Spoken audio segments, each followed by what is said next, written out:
कौम इस वक्त बड़े इस्तराब का शिकार है क्योंकि चांद कुछ को नज़र आ रहा है, कुछ को नज़र नहीं आ रहा, लेकिन जो लोग मैटर करते हैं उनको चांद नज़र नहीं आ रहा। और अभी जब हम आपसे बात कर रहे हैं तो इस वक्त मरकज़ी रोयत हिलाल कमेटी का इजलास जारी और सारी है। हम कोशिश करेंगे आपको हमारे रिपोर्टर जो है कराची में वो बता सके। कराची में बड़ी इंटरेस्टिंग सिचुएशन हुई। कराची में जो जोनल कमेटी के सरबराह थे वो आए मीडिया के ऊपर और उन्होंने कहा कि जी कोई चांद की शहादत मौसूल नहीं हुई। लेकिन अभी जब वो ये बात कर ही रहे थे तो जो सहाफ़ी भाई हमारे सामने खड़े हुए थे उन्होंने कहा जी हमने भी चांद देखा, हमने भी चांद देखा, हमने भी चांद देखा। लेकिन ऑब्वियसली वो जोनल कमेटी वाले कहते हैं कि हमने नहीं देखा तो फिर किसी ने नहीं देखा। तो वो रोयत जो है वही है जो रोयत हिलाल कमेटी जो है उसको इस्टेब्लिश कर दे। अब भले पूरे पाकिस्तान ने भी चांद देखा हो तो उसकी कोई वैल्यू नहीं होगी। और साइंस के जदीद तरीन दौर में भी इस वक्त हम एक गू की कैफियत में हैं। लोग टीवी की स्क्रीन के सामने बैठे हुए हैं कि भाई चांद नज़र आता है नहीं आता। बहुत सी चीज़ें उससे नथी होती हैं, जैसे कि ईद उल फितर पे एक बहुत बड़ी एंटरटेनमेंट फिल्म होती हैं। अब ईद के पहले दिन वो फिल्म लगनी है, वो ईद का पहला दिन कब होगा किसी को ये नहीं पता आज की डेट तक कि वो कब होगा, वो कल होगा कि वो परसों होगा।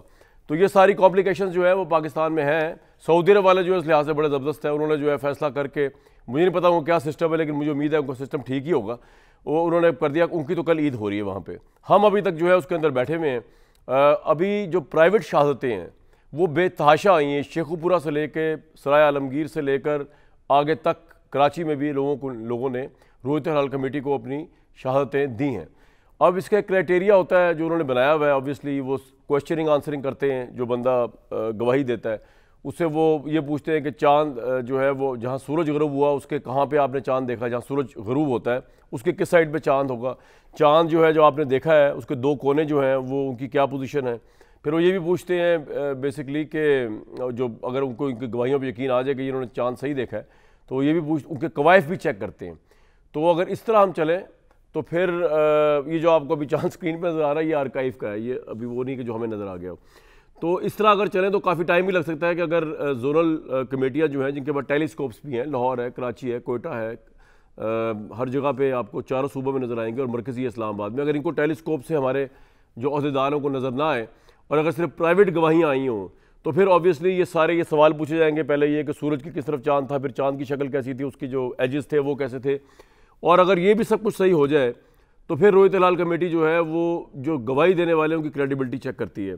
अब्बास तावी साहब आप ही देख लेते चांद, आपकी तो बड़ी क्रेडिबिलिटी, बहुत वार्म वेलकम। रेशम साहिबा अगर देख लेती इनकी बड़ी क्रेडिबिलिटी है। नुमान खान साहब फिल्म प्रोड्यूसर डायरेक्टर राइटर हैं शेरदिल के और उनकी एक नई फिल्म आ रही है हम तुम और वो। इस ईद के ऊपर फिल्म इंडस्ट्री भी बात करेंगे। और हमारे भाई इरशाद भट्टी साहब वो तो खैर रोज़ ही नया चांद चढ़ाते हैं। ताबिश साहब चांद आप ही देख लेते सर और गवाही देते इधर आके, सबको नज़र आ गया, सिर्फ बाकियों को नज़र नहीं आया। सर चांद तो नज़र आ गया है और हमारी गवाही जो है वो रोयत हिलाल नहीं मानती ना। आप खुद ही कह रहे हैं कि लोग कह रहे हैं और वो कहते हैं नहीं। हाँ। तो मेरा ख्याल शायद कह दे हाँ अभी तो चल रहा है लेकिन कॉम्प्लिकेटेड है बड़ा। गवाहियों को अगर खुद ना देखे रोयत हिलाल तो फिर वो वेरीफाई ख्याल है मुश्किल बना दिया गया है। इसको आसान होना चाहिए।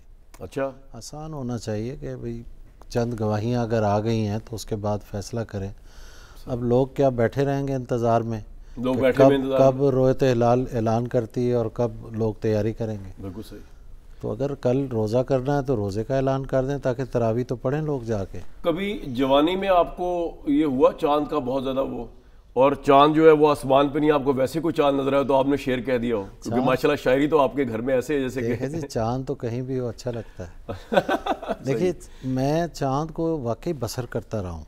अच्छा बसर करते? हाँ हाँ। चांद जो है उसको आप देखें ना, 14वीं का चांद जो है जी, उस रात परिंदों में एक बड़ा इस्तराब होता है। आप समंदर के किनारे जाके देखें तो उस समंदर को इस्तराब होता है। तो चांद तो एक बड़ी ज़बरदस्त चीज़ है और मैं तो उसको देखने के लिए हमेशा कोशा रहते हैं।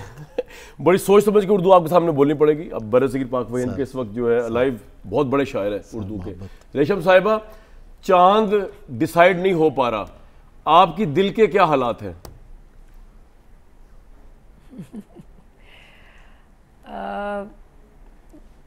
मैं ये कहूँगी कि लास्ट ईयर भी इन्होंने लास्ट मोमेंट पे कई लोगों ने सफ़र करना था, घर के जो बच्चे काम करते हैं उन्होंने जाना था गांव, तो बड़ी देर से पता चला कि जी कल जो है वो ईद है। तो जैसा कि अभी जो साहब कह रहे थे कि इनको अगर रोज़ा का ऐलान करना है तो कर देना चाहिए ताकि लोग तरावियाँ पढ़ें, और अगर चांद नज़र आ गया है तो उसका भी कह देना चाहिए ताकि लोग जो है वो ख़रीदो फरोख्त करें। बहुत सारे काम जो हैं वो लोगों के रुके हुए हैं कि सुबह ईद है नहीं ईद है, वो लोग इस कश्मकश में थोड़े परेशान हैं। मैंने लोगों को देखा, हम भी परेशान हैं, क्योंकि मेरे घर में जो बच्चा जो है हमारे यहाँ जो खाना शाना सारा वो हेल्प करता है, उसने कसूर जाना है और वो बैठा हुआ है सामने मेरे कि बाजी मुझे कब इजाज़त देगी? उसका क्या कसूर है? नहीं खैर वो तो हमारे घर का फ़र्द ही है, क्योंकि वो हमने उसको पाला है। तो वो जैसे ही हमें खबर मिलती है कि जी चांद नज़र आ गया तो हम उसको, मैं खुद उसको जो है बस पे बिठा के आती हूँ हमेशा। तो रेशम साहिबा, आपकी चांद रात की उतनी एक्साइटमेंट है अभी भी जब जैसे आपकी बचपन में होती थी? नहीं कामरान, मेरा बचपना उस तरह से नहीं गुजरा है जिस तरह के बच्चों का होता है, खिलौने, माँ बाप, खुशियाँ। मेरा बचपना बहुत सीरियस था, क्योंकि जब मैंने आँख खोली, थोड़ी सी समझ आई, तो मैंने अपने वालिद को अपने इर्द गिर्द नहीं देखा, क्योंकि मैं पैदा होने वाली थी। तो वालिद अल्लाह को प्यारे हो गए और मैं 7.5 साल की थी जब मैंने अपनी माँ को खो दिया। तो बड़ी बहन ने पाला। तो जब बड़े हुए, काम करना शुरू किया बहुत ही छोटी उम्र से, और जब पैसे कमाने शुरू किए तो वो फिर ईदी जो थे बच्चों में तकसीम करके वो मुझे ज़्यादा खुशी मिलती है। ठीक, आपको ये बिल्कुल मौका मिलेगा इस दफ़ा भी ईदी खर्च करने का, लेकिन फ़ैसला ये होना है कि वो मौका आपको कल मिलेगा या परसों मिलेगा। और मैं लोगों को बार बार बता दूं कि इस वक्त क्योंकि लाइव शो है ऑब्वियसली, तो जैसे ही चांद की खबर आएगी तो आपको यहीं से ब्रेक करेंगे। भट्टी साहब, आप तो रोज़ ही चांद चढ़ाते हैं, लेकिन ये आसमान वाला चांद है, ये ना सहाफ़त का चांद है। क्या क्या कैफियत है इस वक्त आपकी कि तरावियाँ पढ़नी है या ईद की सेलिब्रेशन में खोना है, अपने आप को खो देना है? भाईजान, पहली बात तो ये है कि रोयते हलाल वालों को दरख्वास्त करनी है कि आप 25 करोड़ के लिए नहीं तो कम से कम रेशम साहिबा के घर के बच्चे के लिए ही कुछ ख्याल कर लें, जल्दी बता दें, उसने कसूर जाना है। ठीक है। दूसरी बात यह है कि अल्हम्दुलिल्लाह अब कोई थोड़ा सा रोयते हलाल वालों की कोई नज़र वाले आ गए, वरना तो वो पास बैठे हुए मौलवी साहब नहीं नज़र आ रहे होते थे उनको, जो पिछले जो मुफ्ती मुनीब के इर्द गिर्द होते थे। अच्छा। और तीसरी वजह यह है कि कौन सा काम है जो इधर वक्त पर होता है और कौन सा काम है जिससे कभी आवाम को कोई थोड़ा सा रिलीफ मिलता है। तो वो एक शेर है ना अब्बास ताबिश साहब के, नज़र करता हूँ कि ईद का चांद तुमने देख लिया, चांद की ईद हो गई होगी। वाह, अब्बास ताबिश साहब के साथ आज पहली दफ़ा बैठा हूँ। वाह वाह वाह वाह। तो एक अच्छा, रेशम साहिबा के साथ आज मैं पहली दफ़ा बैठा हूँ। एक मरतबा मैंने इनकी एक फ़िल्म की शूटिंग देखी थी, ये इस्लामाबाद से कायद-ए-आज़म यूनिवर्सिटी के नवा में थी। अच्छा। अफजाल साहब थे, मैडम शमीम आरा उनकी हिदायतकारा थी और शफकत चीमा थे।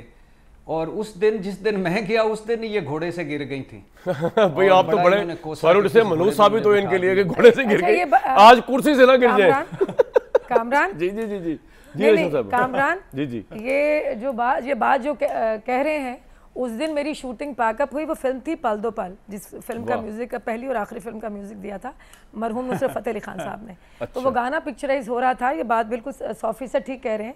अच्छा, वो घोड़ा बड़ा गैलप में था और वो मोहम्मद राना को पीछे से मैंने होल्ड किया हुआ था। अच्छा। और वो घोड़ा जब बहुत ज़्यादा मैं उसमें गिरी हूँ, शुक्र करें कि खुदा की कसम, वो मैं जब ज़मीन पे गिरी हूँ तो वो घोड़े का जो पाँव था वो मुझे किसी ने नीचे से पकड़ा है, खींचा है। अच्छा। वरना वो मेरे सीने पे आता, शायद मेरी कोई हड्डी पसली टूट जाती। वो मेरा बहुत एक सवेयर एक इंसिडेंट। भट्टी साहब का बड़ा ही आप पे वो हुआ, मैं तो कहता हूँ आज का शो अच्छी तरह गुजर जाए बस। और कामरान भाई, जी जी जी, कामरान भाई जी सर, ये इन्होंने मोहम्मद राना को होल्ड किया हुआ था। उस दिन अगर मैं घोड़े पे होता, मुझे होल्ड करती तो कभी ना गिरती। वो एक्टिंग में होल्ड किया हुआ था। आप पता नहीं क्या समझे। लेकिन मैं आऊँगा नुमान खान साहब, जब मुझे पता चला, आप बड़ी सक्सेसफुल फिल्म गई थी आपकी शेर दिल, और उसका टाइमिंग बड़ी गजब, लेकिन जब मुझे पता चला कि एक फिल्म बनाने के बाद आपने एक और फिल्म बनाने का इरादा कर दिया और जो इस ईद पे आ रही है, तो मैं तो हैरान रह गया। बल्कि मैं कुर्सी से उछल पड़ा कि भाई इस मुल्क में हालात क्या है, महंगाई क्या है, प्रोड्यूसर को पैसे कुछ नहीं मिलता, सारा सिनेमा वाला ले जाता है। तो ये आपके जेहन में क्या है, अपनी फिल्म बनाई? दूसरी अभी ज़रा चांद के हवाले से बताइए, आपकी फिल्म लगनी है और बाकी फिल्में भी हैं जिनमें एक और फिल्म भी है, साली गेट भी है, दगाबाज दिल भी है, आपकी भी हम तुम और वो। तो मुझे बताइए कि आपकी कैफियत क्या है, कि अब आपको समझ तो नहीं आ रहा होगा कि ईद आपकी कल रिलीज हो रही है फिल्म या परसों हो रही है, ऐसा ही है? मेरी कैफियत इस वक्त ये है जो कि अगले साल तमाम प्रोड्यूसर्स की होगी। मेरी कैफियत वो है जो कि पिछले सालों से जो है, जब से पाकिस्तान बना है, हर प्रोड्यूसर की कैफियत रही है, कुछ नहीं बदला है। ये तमाम चैनल्स, दुनिया टेलीविज़न पूरे पाकिस्तान में देखा जाता है। अगले साल फिर यही गुफ्तगू हो रही होगी, और अगर नहीं सुनी होगी ये गुफ्तगू तो हमारे ऑनरेबल रूयत हलाल कमेटी वालों ने नहीं सुनी होगी, हमारे उन साइंटिस्ट ने नहीं सुनी होगी जो पाकिस्तान में जो है केमिस्ट्री, फिज़िक्स, बायोलॉजी पढ़ते हैं। और हमेशा हम जो है इसी तरीके से हंसते रहेंगे कि कल चाँद निकलेगा और नहीं निकलेगा और एक चाँद चढ़ा दिया जाएगा। वाह, और ये तो आपने बिल्कुल बजा फरमाया। लेकिन आपकी भी तो प्लानिंग बड़ी, क्या आपकी प्लानिंग हो चुकी है? आपकी फिल्म सेंसर वगैरह हो चुकी है? आपको कोई मसला नहीं है, अब भले चांद आज निकले या कल निकले, ऐसे ही है ना? आप तो तैयार है ना? जी, मैं तो प्रोड्यूसर तकरीबन कोई 2.5-3 सालों से जो है वो की तैयारी पकड़ रहा होता है, लेकिन जो रास्ते में उसके दरिया आते हैं तकलीफ़ के, वो रोज़ाना जो है उसके लिए यूँ लगता है कि उस दिन से वो थोड़ा थोड़ा सा दूर हो जाते हैं। सो इसलिए हम तो उसके लिए पूरे तरीके से तैयार हैं, लेकिन बीच में जो है एक आग का दरिया है और डूब के जाना है। वो तो आपने जाना ही। अच्छा अब्बास साहब, ये बताइए कि आप जैसा शायर मौजूद हो हमारे दरमियान, लेकिन अब मैं आपसे ये भी नहीं कह सकता कि जनाब आप फिल्मों के लिए शायरी नहीं कर रहे, क्योंकि इसकी वजह यह कि फिल्में तो बनी नहीं रही, और जो फिल्म्स बनती भी हैं वो लोग जब बजटिंग करते हैं तो गानों को इतना नीचे कर दिया जाता है कि एक ज़माना जो था कि 6 या 7 गाने, वो तो कॉन्सेप्ट ही नहीं हुआ, पैसे बचाओ। तो फिल्म इंडस्ट्री को आपने किस तरह देखा, जिसके अंदर उस इंडस्ट्री के साथ सिर्फ एक एक्टर वाबस्ता नहीं है, टेक्नीशियन वाबस्ता नहीं है, पूरा म्यूज़िक का एक यॉन्ड्रा है जो वाबस्ता है, इसमें शायर भी वाबस्ता है। तो अब ईद पे कल फिल्में सिर्फ 3 रिलीज़ हो रही हैं अगर देखा जाए, तो ये तो मेरा ख्याल से ज़रूर हाल ही की निशानी है फिल्म इंडस्ट्री की। यकीनन ऐसे कामरान भाई कि जैसे हमने मजमूई तौर पर बहुत जवाल देखा है जी, फिल्म भी जो है वो भी ज़ाहिर ज़बूं हाली का शिकार है और बहुत बुरी तरह है। और उसमें ज़ाहिर है कि शायरी नाम की चीज़ तो बिल्कुल ही ख़त्म कर दी गई है। बिल्कुल, कई फिल्में ऐसी आई जिसमें कोई गीत नहीं है, और फिर हर सिंगर जो है वो कुछ अंट शंट लिख के और उसे शायरी का नाम खुद ही लिरिक्स राइटर भी है, वो खुद ही कंपोजर भी है, वो खुद ही सिंगर भी है। एक ज़माना था कि शायर की वजह से फिल्म बिकती थी। साहिर लुधियानवी ने जब लिखना शुरू किया, ऊपर नाम आता था नगमा निगार साहिर लुधियानवी। इवन गुलजार साहब, सैफुद्दीन सैफ, कतील शिफाई, तनवीर नकवी, उधर जावेद अख्तर, बिल्कुल ये सब लोग जो हैं लिखते थे, और गीत जो है वो अदब के मकाम पे फायज होता था। वाह, अब वो सूरत हाल नहीं है। ऐसा नहीं है कि मैंने आपकी फ़िल्म का एक टाइटल सॉन्ग लिखा और मुझे बहुत अच्छा लगा, तो इस तरह की चीज़ें हों तो हम लिखने के लिए बिल्कुल तैयार हैं। लेकिन रेशम साहिबा, आपका तो बहुत ज़बरदस्त एक्सपीरियंस है, मैं आपको जीवा से फॉलो कर रहा हूँ और कमाल की आप परफॉर्मर हैं। लगता यह था उस ज़माने में कि जो लड़कियाँ नहीं आती हैं वो सिर्फ उनको इसलिए दिखाया जाता है कि वो खूबसूरत स्क्रीन पे, आप में एक डुअल थी कि खूबसूरती तो थी आपकी माशाल्लाह जो स्क्रीन के लिए ज़रूरत होती है, लेकिन आप परफॉर्मर भी बड़ी कमाल की है। तो उसके बावजूद फिल्म इंडस्ट्री आपको लगता है सही पैरामीटर पर चल रही है पाकिस्तान की? अभी ईद का मौका है और हम देख रहे हैं कि मुश्किल से 3 फिल्म्स हैं, मुझे पता नहीं कि इनके साथ क्या होगा कल या परसों जब भी ईद होगी, but what's your take, industry के साथ क्या पोजीशन है? सिनेमा महंगा हो गया है, महंगाई बहुत ज़्यादा हो गई है। रेशम साहिबा, देखिए, टिकट का जो महंगा होना है वो सिनेमा में जो लोग आ रहे हैं वो बड़े मखसूस एक लोग हैं जो फिल्म को मतलब टिकट को अफोर्ड कर सकते हैं और फिल्म जाके देख सकते हैं। और आप लोगों ने अभी ये बात की म्यूज़िक की, तो जीवा में जो आपकी पहली फिल्म थी बनी फिल्म थी, वो गाना बना जानू सुन ज़रा, और बड़े अरसे के बाद गाड़ी में कैसेट्स लोगों ने ख़रीदी और गाड़ी में मैंने जब रोड्स पे निकलती थी वो मेरा गाना गाड़ियों में बज रहा होता था, लोग सुन रहे होते थे। तो ये जितने भी साहब आपके प्रोग्राम में बैठे हैं तो उन्होंने इतनी, आप लोगों ने ठीक बात की कि म्यूज़िक का एक बड़ा रोल होता है। देखिए, जो बंदा घर में परेशान है, जो बिजली का बिल नहीं दे सकता, जो आप दाल भी अफोर्ड नहीं कर सकता, अगर उसने फिल्म जाके अकेले ने देखनी है तो उसने अपनी जाके परेशानियां दूर करनी है, तो वो चाहता है कि फिल्म में उसको हीरोइन की अदाएँ देखने को मिलें, उस पर गाना फिल्माया जाए, वो म्यूज़िक अच्छा हो। म्यूज़िक जो है वो रूह की ग़िज़ा है और ये बहुत एक, लेकिन रेशम साहिबा म्यूज़िक तो आएगा ना बाद में, पहले तो मुझे ये बताया ना फिल्म्स क्यों नहीं बन रही पाकिस्तान में? सर महंगाई। अच्छा, बात यह है कि हमारे मुल्क में लोग यहाँ तक देखें कि बहुत बड़ा अलमिया है कि लोग जो हैं वो महंगाई की वजह से खुदकुशियाँ कर रहे हैं। लोग अपनी जान ले रहे हैं। लोगों के मतलब मैं लंगर बनाती हूँ, पहले मुझे दाल, टमाटर, लहसुन, अदरक का, इन चीज़ों का रेट पता नहीं था। आप मुझे किसी भी चीज़ का रेट पूछेंगे, घी का या किसी का, मुझे एक एक चीज़ का रेट पता है, क्योंकि वो चीज़ें जाके मैं खुद ख़रीदती हूँ। दालें इतनी महंगी हो गई हैं कि मैं आपको एक गरीब आदमी, माड़ा आदमी जो है वो दाल तक नहीं अफोर्ड कर सकता, तो वो एंटरटेनमेंट कहाँ से अफोर्ड करेगा। मैंने लास्ट 2-3 महीने पहले एक फ़िल्म देखी, मैं अपनी नीस को लेकर गई, तो हम 5-6 लोग थे। तो मैंने नैचोस लिए, वो मुझे मैंने बिल दिया तो 1700 का एक नैचोस से मैंने 2 लिए, तो मुझे बाद में मैंने 3500 के 2 नैचोस लिए और 400-500 के एक पॉपकॉर्न लिया है। तो 20,000 रुपये में हमें 6-7 बंदों की वो फिल्म देखने को मिली अच्छे सिनेमा में। क्यों सिनेमा में गए? तो मुझे ये बताएं कि जब मैं ये सोचने पे मजबूर हूँ कि मुझे अब नहीं देखनी फ़िल्म, ये 20,000 में किसी गरीब को राशन ले दूँ, मैं किसी के मुंह में मतलब खाना पका के मैं तकसीम कर दूँ, मैंने डिसाइड किया कि मुझे फ़िल्म नहीं देखनी, तो बाकी लोग कहाँ से देखेंगे? राइट, नहीं देखेंगे। ये सिचुएशन। तो भट्टी साहब, ये जो हम मसला एक नहीं है कामरान, मसला एक नहीं, बहुत सारे मसाइल हैं, बहुत सारे हमारी फिल्म इंडस्ट्री के मसाइल हैं। आप देखें जो फिल्म हम देखने जाते हैं सिनेमा में, चलें, लोग फिर भी पैसा खर्च करने को तैयार हैं अगर फिल्म मौला जट जैसी हो, उसमें फ़ाइट अच्छी हो, उसका फ्रेम अच्छा हो। देखिए किस लेवल की उन्होंने फिल्म बनाई, वो भी उस वक्त बुरे हालात चल रहे थे जब मौला जट जो है हिट हुई है, क्योंकि आपको पता है 70% यूथ है, और यूथ जो है वो म्यूज़िक मांगती है, वो डिशू मांगती है कि फ़ाइट हो फिल्म के अंदर, वो सारे लवाजमात हों जो लोग जिससे इंटरटेन होना चाहते हैं। जब हम फिल्म देखने जाते हैं तो हमें वो ड्रामा सीरियल की शक्ल में, कई फिल्में जो हैं, ज़्यादातर फिल्में जो हैं वो ड्रामा की शक्ल में हमें देखने को, फ्रेमिंग, उनकी जो फिल्म की फील है वो जी वो ऐसा होता है कि जैसे ड्रामा देख रहे हैं। बिल्कुल सही। तो मैं जाना तो भट्टी साहब के पास जा रहा था, लेकिन मैं आऊँगा भट्टी साहब की तरफ 1 मिनट में। लेकिन ये जो इन्होंने बात कर दी है, इसका जवाब मैं चाहूँगा नुमान साहब दें, ऑब्वियसली जिनकी फिल्म आ रही है हम तुम और वो कल, वन ऑफ द प्रोड्यूसर्स हैं ये, उसमें डायरेक्टर भी हैं इसके। मुझे ये बताइए नुमान साहब कि ये इन्होंने बात बड़ी अच्छी की, उन्होंने कहा एक फिल्म जो है जिसका उन्होंने रेफरेंस दिया मौला जट का, वो बगैर म्यूज़िक के भी चल गया अगर उसका स्क्रीन प्ले बड़ा स्ट्रॉन्ग हो। तो इस तरह की फिल्म हम क्यों नहीं बना पाते? या आपको लगता है कि वो कोई ख़ास उसमें थी तो इसलिए वो हो गई? तो एक फिल्म अगर मिसाल दी जाए, वो चली है ना वो भी, तो फिर बाकी भी चल सकती हैं।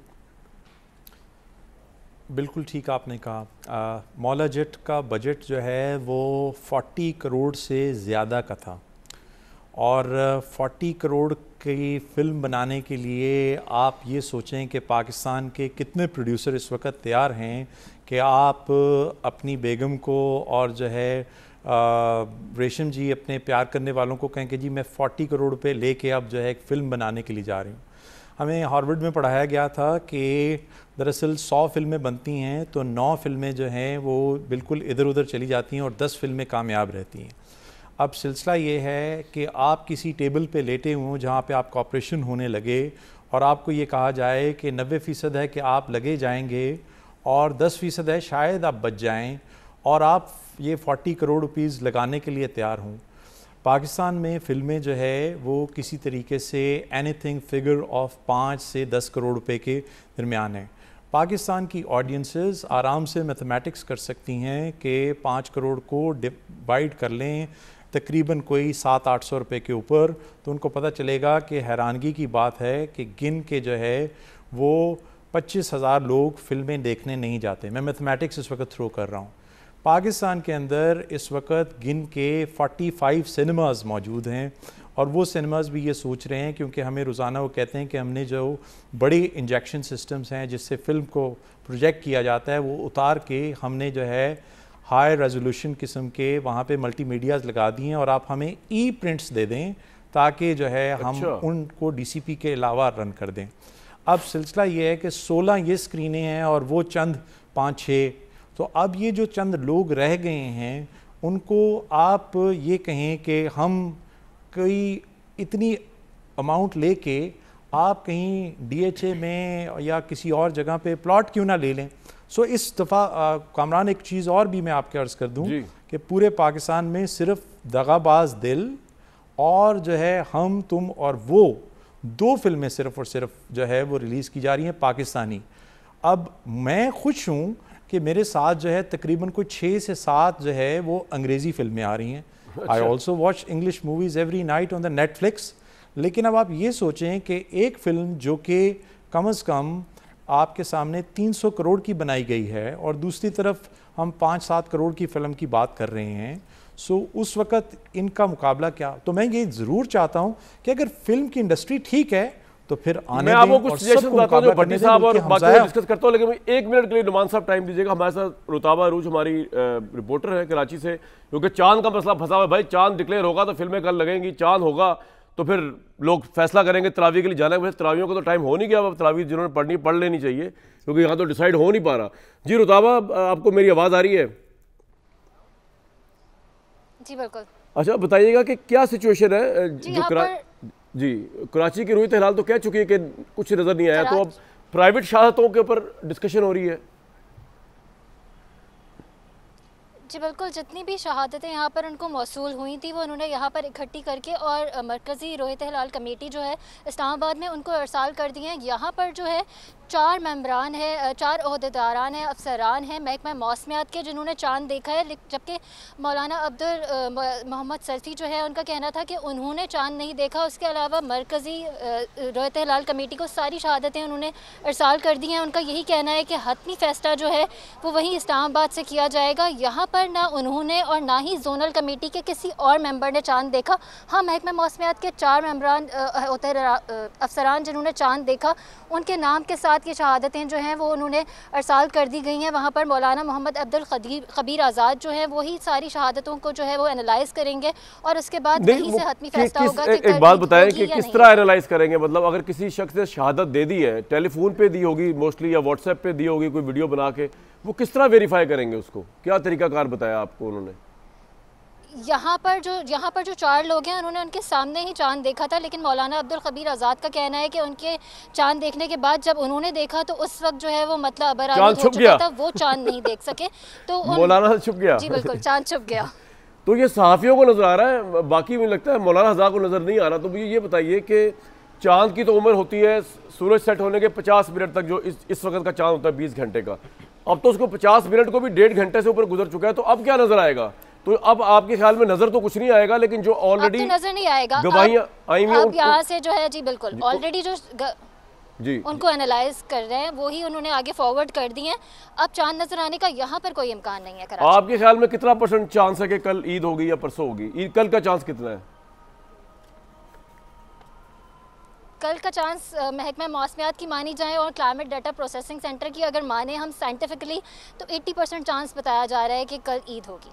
बहुत शुक्रिया रुताबा। मैं अब चाहूँगा कि इस्लामाबाद से हमारे जो रिपोर्टर हैं उनको लिया जाए, प्रोड्यूसर साहब, क्योंकि असल फैसला वाला भट्टी साहब, आप अभी फिल्म पे डिस्कशन सुन रहे थे, आप उसमें भी अपनी एक राय दे सकते हैं। बहुत से लोग ये समझते हैं पाकिस्तान में कि अगर हिंदुस्तान के साथ फिल्में खोल दी जाए, और ऑल्दो मैं उसके हक में नहीं हूँ, तो पाकिस्तान की इंडस्ट्री बहुत ग्रो कर सकती है। आपके नज़दीक क्या वजह हुई है जो पाकिस्तान में इस चीज़ में भी पीछे रह गया? एक तो चांद देखने में हम पीछे रह गए, हमने कोई साइंटिफिक तरीका नहीं अपनाया, उसमें भी आप राय दे सकते हैं और एक फिल्म इंडस्ट्री में भी दे सकते हैं। भट्टी साहब, माइक इज विद यू। भाईजान, रूयत हलाल कमेटी पे तो रो रो के थक गए हैं, उस पर क्या देना है? मौलाना साहब से पूछ लें इलादा करके कि वो चांद किसको कहते हैं और वो क्या देखना चाहते थे चांद का, जो दूसरों को नज़र आ गया और उनको नहीं आया।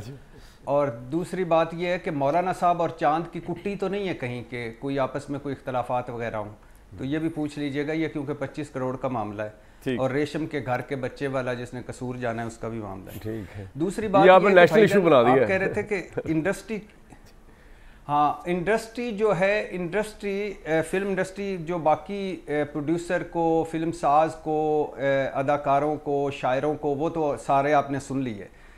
एक है कि ये जो ऊपर जिन्होंने इंडस्ट्री को रवाज देना था वो खुद अपनी फिल्मों में गुम है। अब सोचिए ज़रा, ये जो नुमान साहब ने बनाई है मूवी, ये तो हम पिछले मेरे ख्याल से 3 साल से देख रहे हैं। अगर आप इसके स्टेक होल्डर्स देख लें, इस्टेब्लिशमेंट, हुकूमत और इमरान खान, तो यही है ना, हम तुम और वो, वाह, और दगाबाज दिल।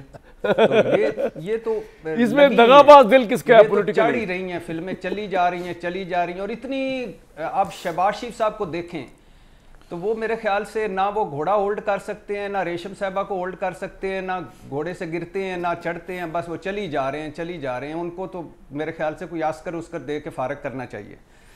अब यानी, और महंगाई की बात की तो महंगाई में आप महात्मा गांधी साहब का वो मैं कहीं पढ़ रहा था कि उन्होंने नेहरू साहब को कहा था कि देखिए अब आप अगर आ ही गए हैं सियासत में तो 3 चीज़ें ज़रूर कीजिएगा। एक, गरीब का साइकिल कभी महंगा ना करना, वाह, क्योंकि ये गरीब की सवारी है। आटा कभी महंगा ना करना क्योंकि ये 2 वक्त की रोटी खानी। और सिनेमा की टिकट कभी महंगे ना करना। साइकिल की जगह मोटरसाइकिल आ गया है, छोटी गाड़ी आ गई है, वो भारत में देख लें, आटा देख लें, सिनेमा का टिकट देख लें, आज भी सस्ते हैं। हमारे यहाँ सिनेमा गिरा के शादी हाल बन गए हैं और जो ऊपर बैठे हुए हैं, आप अंदाज़ा करें कि एक दिन मैंने देखा तसव्वुर खानम साहबा जो हैं वो कौन, तसव्वुर खानम है या जुबैदा खानम है? तसव्वुर खानम भी है, आई थिंक तसव्वुर, वो फरीदा खानम भी है, अगर तुम मिल जाओ वाली, हाँ वो वही है तसव्वुर खान। वो खैर से मरियम औरंगजेब साहबा के पीछे भाग रही थी और मरियम औरंगजेब साहबा उनसे लापरवाही से आगे आगे चल रही थी। अब अंदाज़ा करें ये हाल हो गया है।